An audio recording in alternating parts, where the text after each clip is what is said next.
नमस्कार दोस्तों, मैं मास्टर ओपी लेगा चाणक्य अनअकैडमी के ऑनलाइन प्लेटफॉर्म पर आप सभी का हार्दिक स्वागत करता हूं। दोस्तों, हम पढ़ रहे हैं भारतीय स्वतंत्रता आंदोलन और इस कड़ी में हमने शुरू किया था असहयोग आंदोलन। असहयोग आंदोलन के अंतर्गत एक घटना हुई थी, चोरी चोरा कांड। तो आज हम पढ़ेंगे चोरी चोरा कांड। तो आइए दोस्तों, आज की क्लास अपनी स्टार्ट करते हैं। तो सबसे पहले आप ऊपर हेडिंग लगा लीजिए, चोरी चोरा कांड।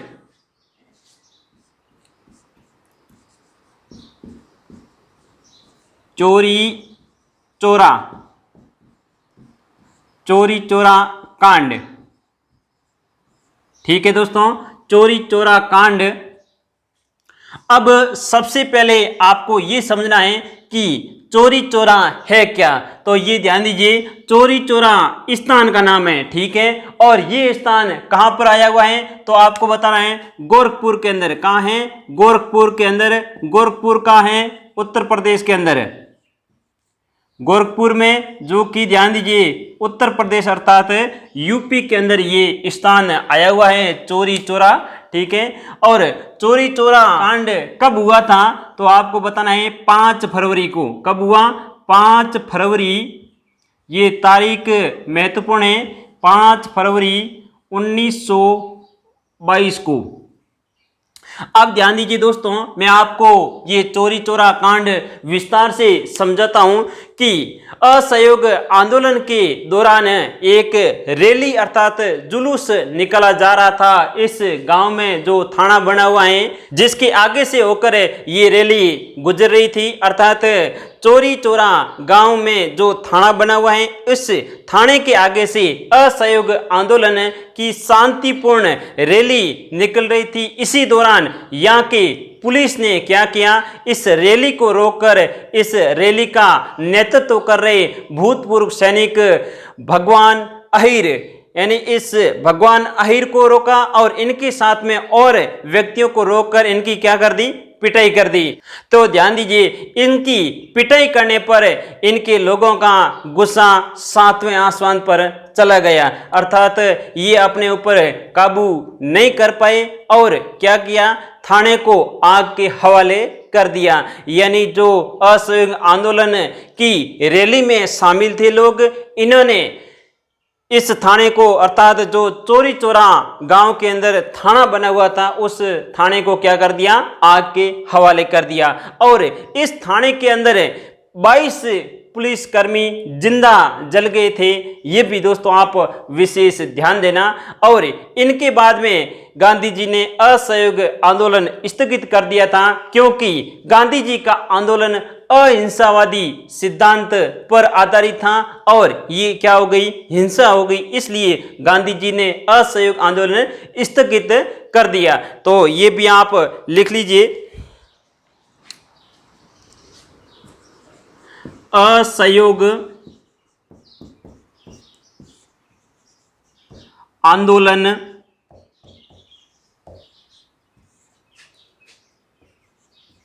की रैली या जुलूस, ठीक है, यानी ये रैली निकाली जा रही थी इस गांव में से, और जो इस गांव में थाना बना हुआ है, इस थाने के आगे से ये रैली जा रही थी। और इस रैली का नेतृत्व किसने किया तो ये भी आपको विशेष ध्यान देना है। नेतृत्व भूतपूर्व सैनिक भगवान अहिर। ठीक है, तो इनका नाम आप विशेष रूप से याद रखना।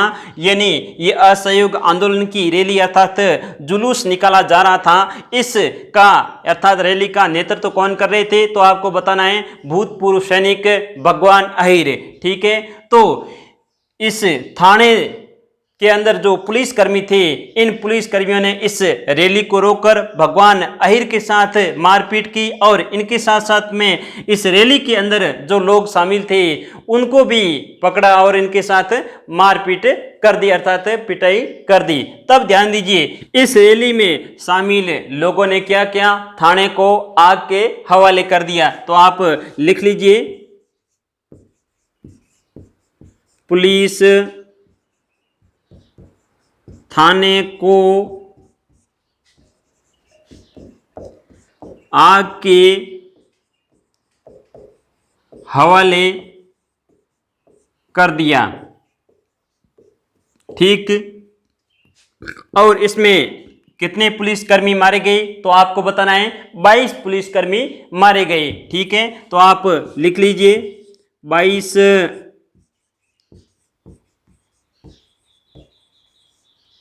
पुलिसकर्मी मारे गए। ठीक है, अब ध्यान दीजिए 22 पुलिसकर्मी मारे गए तो गांधी जी ने कहा कि हमारा आंदोलन अर्थात ये असहयोग आंदोलन अहिंसावादी सिद्धांत पर आधारित था। यानी ध्यान दीजिए असहयोग आंदोलन किस पर आधारित था तो आपको लिखना है अहिंसावादी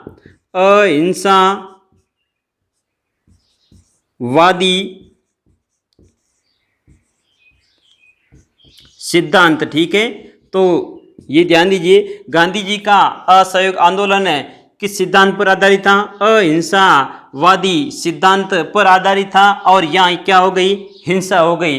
तब ध्यान दीजिए गांधी जी ने निर्णय ले लिया कि अब हमें असहयोग आंदोलन स्थगित कर देना चाहिए। तो ध्यान दीजिए दोस्तों 11 फरवरी 1922 को असहयोग आंदोलन स्थगित कर दिया था।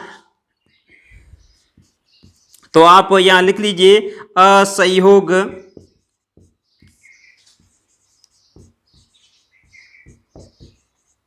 आंदोलन स्थगित कब हुआ तो आपको बताना है 11 फरवरी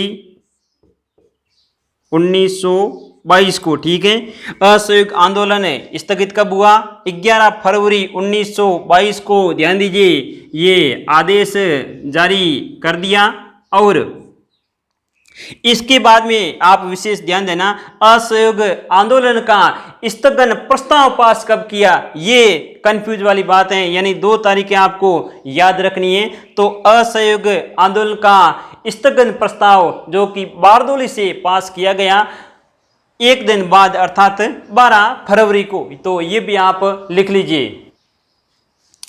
यानी आप असहयोग आंदोलन स्थगन प्रस्ताव पास हुआ 12 फरवरी 1922 को। ठीक है, तो ये विशेष ध्यान देना प्रस्ताव पास कब हुआ और स्थगित करने का आदेश कब दिया तो 11 फरवरी 1922 को आदेश, और स्थगन प्रस्ताव पास कब हुआ 12 फरवरी 1922 को। और ये कहां से हुआ तो आपको बताना है बारदोली। ठीक है, इस स्थान का नाम भी आप विशेष ध्यान रखना बारदोली। और बारदोली में ध्यान दीजिए कांग्रेस की वर्किंग कमेटी चल रही थी, और इस वर्किंग कमेटी ने ही ये स्थगन प्रस्ताव पास किया था। इसके बाद में ध्यान दीजिए दोस्तों आगे क्या हुआ, मुख्य अभियुक्तों को गिरफ्तार किया गया। यानी जो भी अभियुक्त अर्थात दोषी थे, अर्थात जो दोषी नहीं थे उनको भी साथ में गिरफ्तार कर लिया गया। और कहते हैं कि 225 लोगों को तो मृत्युदंड की सजा दी गई और 19 लोगों को फांसी की सजा दी। और इस बीच मदन मोहन मालवीय ने इनका मुकदमा लड़ा, अर्थात इन कैदियों का मुकदमा लड़ा, और ये काफी हद तक अपने मुकदमे में विजयी भी हुए। अर्थात कहते हैं कि 151 लोगों को फांसी की सजा माफ कराई थी, अन्यथा ध्यान दीजिए आंकड़ा कितना पहुंच जाता 170, यानी 19 को फांसी की सजा दे दी और 151 को मदन मोहन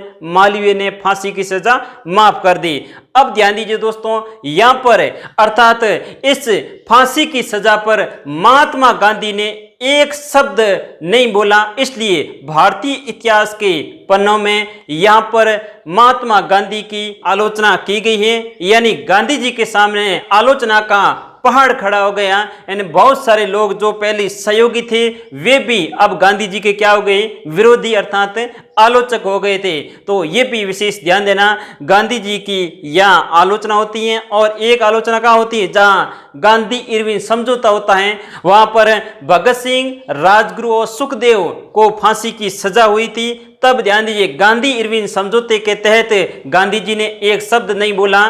तो ये विशेष ध्यान देना, गांधी जी की आलोचना इतिहास के पन्नों पर कहां कहां की गई है, तो ये भी आप साथ में ध्यान रखना। तो अपनी नोटबुक के अंदर लिख लीजिए, ये एक बार अपनी नोटबुक के अंदर नोट कर लो या एक बार स्क्रीनशॉट ले लीजिए, इनके बाद आराम से लिखते रहना।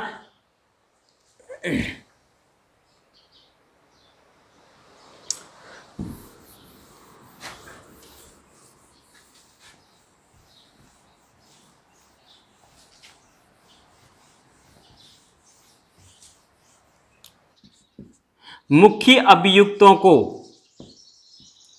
मुख्य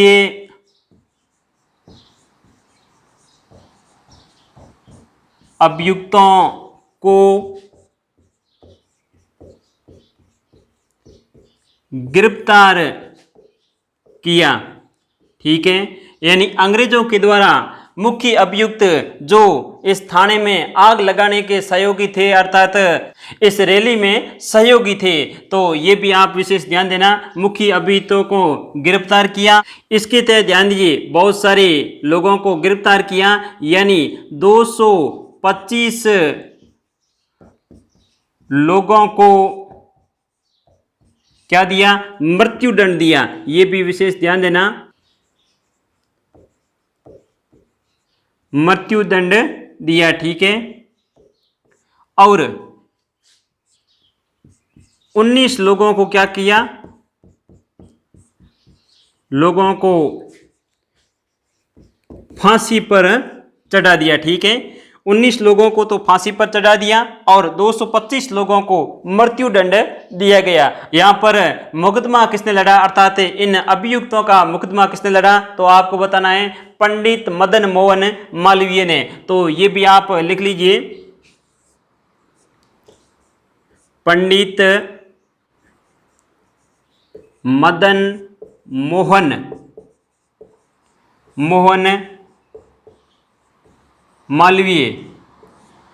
ध्यान दीजिए, पंडित मदन मोहन मालवीय ने इनका क्या लड़ा, मुकदमा लड़ा। ठीक है, मुकदमा लड़ा। ध्यान दीजिए, मुकदमा लड़ा और काफी हद तक ये जीते भी थे, अर्थात कहते हैं कि 151 लोगों की फांसी माफ कराई थी। कितनी, 151 लोगों की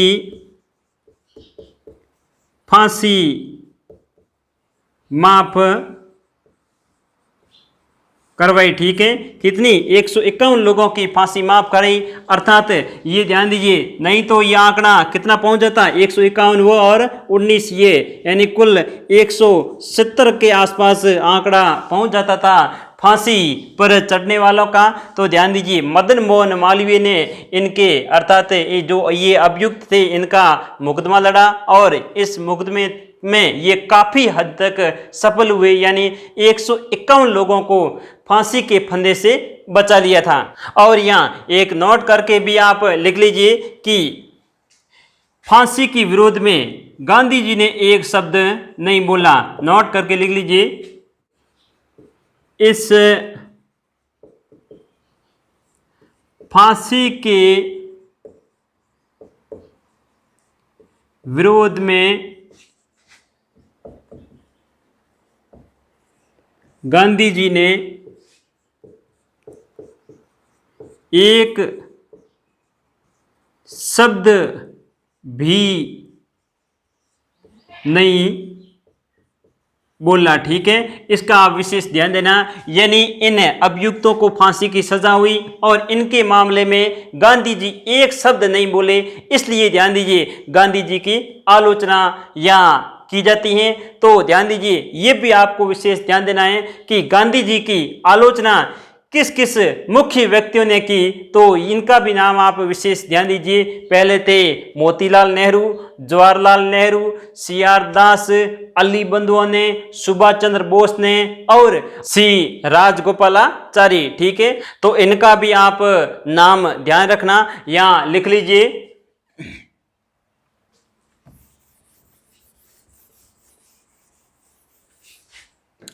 गांधी जी की आलोचना।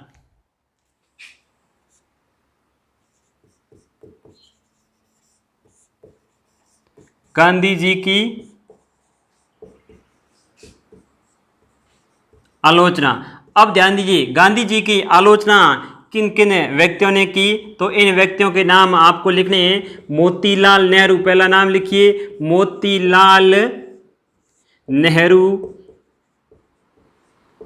दूसरा नाम लिखिए पंडित जवाहरलाल नेहरू। और तीसरा नाम लिखिए सुभाष चंद्र बोस। सुभाष चंद्र बोस।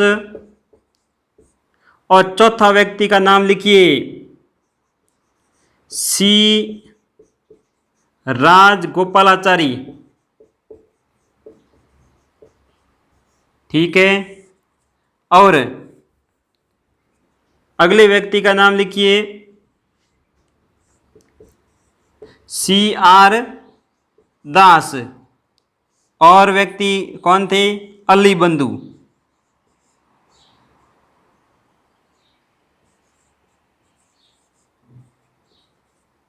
ठीक है, अली बंधु कौन थे? मोहम्मद अली और शौकत अली। मोहम्मद अली व शौकत अली। शौकत अली। तो इनका आप विशेष रूप से ध्यान देना। यानी गांधी जी ने विरोध में एक शब्द नहीं बोला इन्हें फांसी के, तब ध्यान दीजिए गांधी जी की आलोचना हुई। और गांधी जी की आलोचना किस किस व्यक्तियों ने की, तो आपको बताना है। मोतीलाल नेहरू, जवाहरलाल नेहरू, सुभाष चंद्र बोस, सी राजगोपालाचारी, CR दास और अली बंधुओं ने महात्मा गांधी की कड़े शब्दों में निंदा की, अर्थात आलोचना की। अब ध्यान दीजिए आगे दोस्तों, इनकी आलोचना को सुनकर अंग्रेजों ने फायदा उठाया। अंग्रेजों ने क्या फायदा उठाया? इससे पहले अंग्रेज गांधी जी से डरते थे, यानी गांधी जी को इससे पहले कभी अंग्रेजों ने गिरफ्तार नहीं किया। अब ध्यान दीजिए, अंग्रेजों को ये मौका मिल गया गिरफ्तार करने का, क्योंकि इनके जो सहयोगी थे वे भी इनके आलोचक बन गए, इसलिए अंग्रेजों को भी मौका लग गया गांधी जी को गिरफ्तार करने का, और गांधी जी को गिरफ्तार कर लिया। और गांधी जी को गिरफ्तार कब किया, तो आपको बताना है 10 मार्च 1922 को। ध्यान दीजिए, 10 मार्च 1922 को गिरफ्तार कर लिया। और इनके बाद में जज ब्रूमफील्ड ने इनको 6 वर्ष की सजा सुना दी। ठीक है, इनके बाद में ध्यान दीजिए 2 वर्ष बाद गांधी जी का स्वास्थ्य खराब हो गया था, इसके कारण गांधी जी को रिहा कर दिया था। ये भी आप विशेष ध्यान देना। तो ये भी घटनाक्रम लिख लीजिए यहां पर।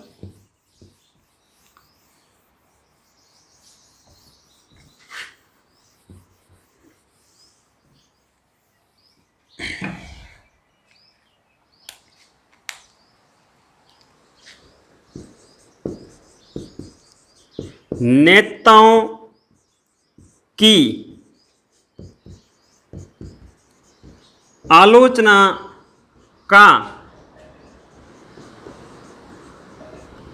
फायदा उठाकर सरकार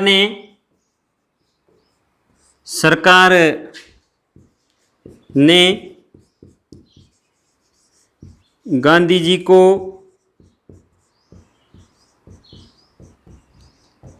गिरफ्तार कर दिया। ठीक है, अब आगे ध्यान दीजिए दोस्तों, गांधी जी को गिरफ्तार कब किया, तो आप यहां लिख लीजिए 10 मार्च 1922 1922 को, ठीक है। 10 मार्च 1922 को गांधी जी को गिरफ्तार कर दिया और इनके बाद में एक जज का नाम था, ध्यान दीजिए, जिसका नाम था जज ब्रूमफील्ड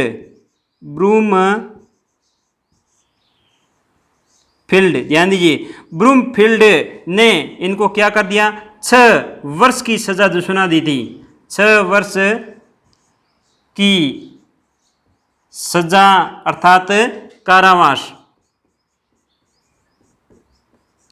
6 वर्ष की सजा अर्थात कारावास की सजा सुना दी थी जज ब्रूमफील्ड ने।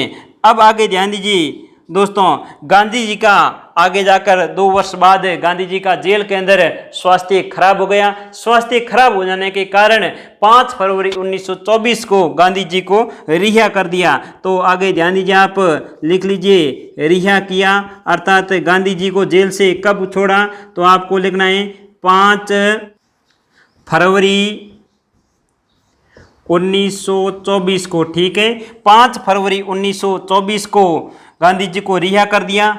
कारण भी आप कोष्टक में लिख लीजिए, बीमारी के कारण, यानी गांधी जी बीमार पड़ गए थे, इस कारण 5 फरवरी 1924 को गांधी जी को जेल से रिहा कर दिया गया था। अब ध्यान दीजिए आगे दोस्तों,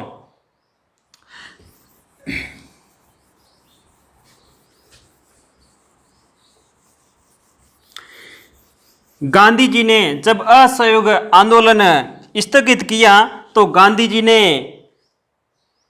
बहुत सारी उपाधियां भी लौटा दी थी जो अंग्रेजों के द्वारा गांधी जी को प्रदत्त की गई थी, जैसे केसर-ए-हिंद, बोर युद्ध पदक और जुलू युद्ध पदक।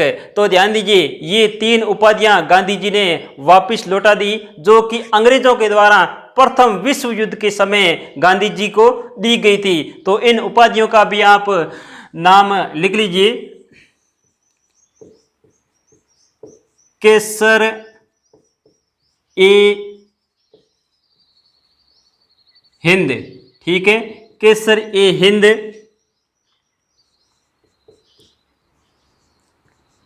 बोर युद्ध पदक,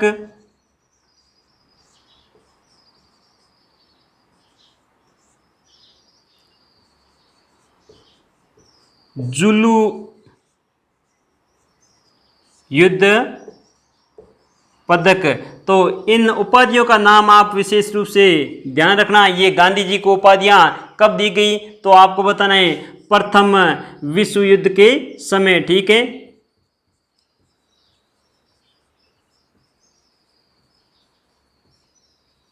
प्रथम विश्व युद्ध में अर्थात प्रथम विश्व युद्ध के समय अंग्रेजों के द्वारा ये उपाधियां दी गई थी, केसर-ए-हिंद, बोर युद्ध पदक, जुलू युद्ध पदक।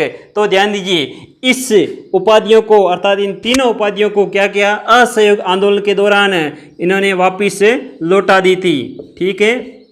असहयोग आंदोलन के दौरान ये उपाधियां गांधी जी ने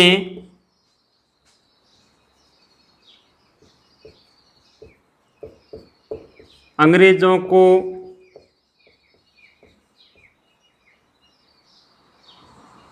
वापिस कर दी, ठीक है।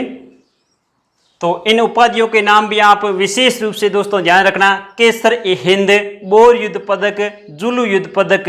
ये उपाधियां गांधी जी को कब मिली, प्रथम विश्व युद्ध के समय। क्यों मिली, क्योंकि ध्यान दीजिए, भारतीयों को इंग्लैंड के साथ युद्ध में शामिल किया था, इस कारण गांधी जी को ये पदक दिए थे, केसर-ए-हिंद, बोर युद्ध पदक और जुलू युद्ध पदक।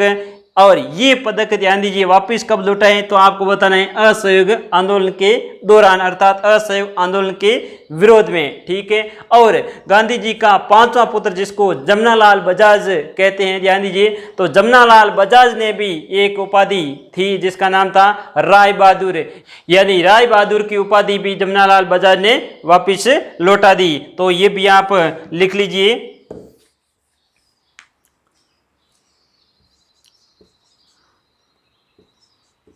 जमनालाल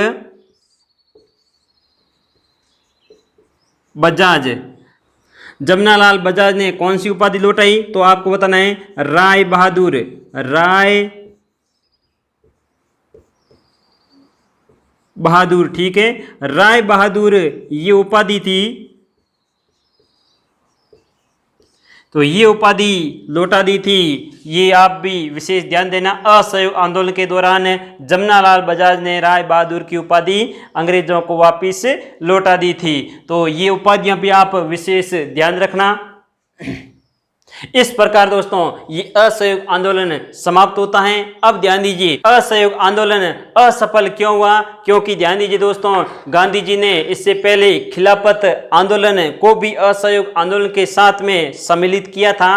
तो ये भी एक कारण था, क्योंकि इन दोनों आंदोलनों की प्रकृति अलग अलग थी। जैसे असहयोग आंदोलन ये तो पूर्णतः राष्ट्रीय आंदोलन था, और खिलाफत आंदोलन ये एक धार्मिक आंदोलन था, इसलिए गांधी जी का ये असहयोग आंदोलन असफल रहा। अब ध्यान दीजिए दोस्तों एक और फायदा ये हुआ, इससे पहले जितने भी आंदोलन हुए वे सिर्फ नगरों तक सीमित रहे थे, और ये आंदोलन यानी असहयोग आंदोलन ग्रामीण जनता तक पहुंच गया था। ठीक है दोस्तों, और गांधी जी ने भारतीय गांव में जागृति उत्पन्न कर दी। ठीक है, और इस प्रकार ये भी स्पष्ट कर दिया कि भारतीय जनता अब और अत्याचार सहन नहीं करेगी, अर्थात अंग्रेजों की गुलामी अब अधिक समय तक भारतीय जनता सहन नहीं करेगी, अर्थात ये लोग अब इकट्ठा होना शुरू हो गए हैं। इसलिए ध्यान दीजिए संगठन में ही शक्ति है, तो ये भी विशेष ध्यान देना।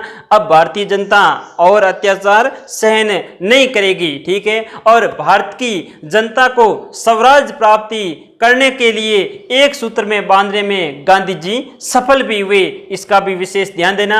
इसके बाद में ध्यान दीजिए दोस्तों स्वराज की प्राप्ति के लिए और असहयोग आंदोलन के उद्देश्यों की प्राप्ति के लिए एक पार्टी की स्थापना की गई जिसका नाम है स्वराज पार्टी। ठीक है, तो स्वराज पार्टी की स्थापना 1923 के अंदर की गई थी, और कहां से की तो आपको बताना है इलाहाबाद से, और किसने की तो आपको बताना है CR दास, और इनके सहयोगी थे मोतीलाल नेहरू। ठीक है, तो अगले वीडियो में हम पढ़ेंगे स्वराज पार्टी को। तो आज ये आपको टॉपिक अच्छी तरह से समझ में आ गया होगा, तो ये अच्छी तरीके से आप अपने रजिस्टर के अंदर नोट कर ले और अच्छी तरीके से ये अध्ययन करें। कोई भी तथ्य आपके बाहर नहीं होगा, क्योंकि मैं जो ये वीडियो बनाता हूँ बहुत ही मेहनत करके बनाता हूँ, अर्थात बहुत सारी प्रमाणित किताबों को एकत्रित करके उनका मंथन आपके सामने पेश करता हूँ। तो एक भी तथ्य परीक्षा में अर्थात कोई भी परीक्षा में बाहर नहीं जाएगा, इसका भी आप विशेष ध्यान देना।